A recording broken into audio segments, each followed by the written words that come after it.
Okay, guys, I am here close to the New Mexico-Texas border, and this place is super clean.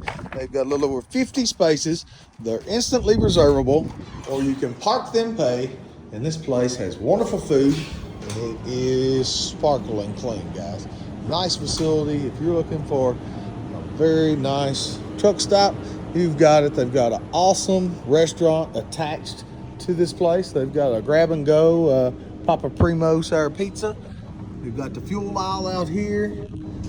Some nice parking area. Very nice store. When you go through here, bathrooms, whew, immaculate, guys. I mean, I always feel good about coming into a good, clean place.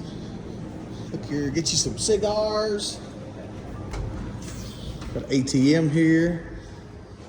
Very nice folks at this location, and the restaurant's very nice, very clean. We've got a very good menu. So come up here.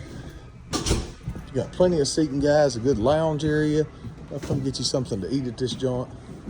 Got a super nice menu. All kinds of good stuff.